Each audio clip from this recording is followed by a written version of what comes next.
All the steps of rough framing a house in just 3 minutes. The framer starts by snapping out the concrete slab, 5.5 inches in for the exterior wall to go. After every wall is snapped, pressure treated 2x6 is used as a bottom plate, drilled out to go over the anchor bolts and hold downs, and a dug for 2x6 is placed beside it as a top plate. The framers will lay out the plates according to the plans, making sure that the doors and windows go in the correct spots. They'll begin framing the exterior walls with 2x6 studs, shooting 3.25 inch nails while assembling everything. Oftentimes 2x6 construction is used for the exterior walls, while 2x4 walls make up the dividing walls of a home's interior. One by one, the walls get framed and stood, fastened down to the slab with 12-inch anchor bolts. Once the walls are up, they plumb in line to make sure the corners are plumb, or straight up and down.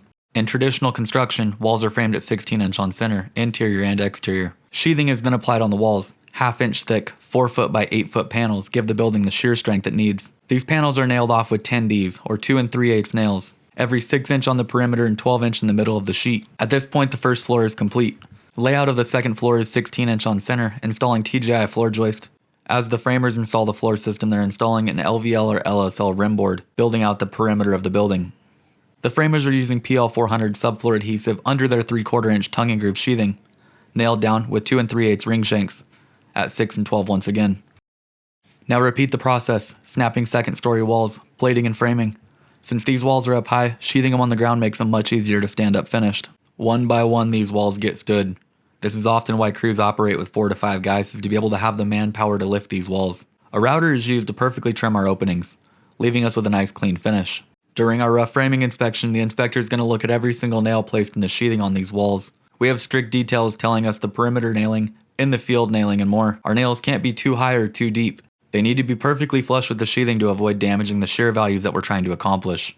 All the exterior walls are up, the crew slides in the ridge beam, where the rafters will all tie in. One by one, they install the roof system, ensuring it's nailed down to the top plate with 3.25 16Ds. And if you remember our wall framing and our floor framing being 16-inch on center, our roof framing is typically 24-inch on center, but will be called out by our engineer.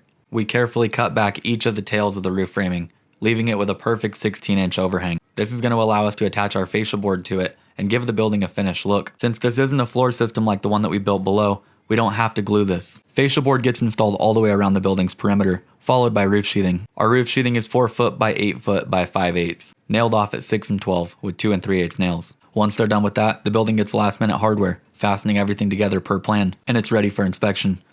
The project's framing phase is complete.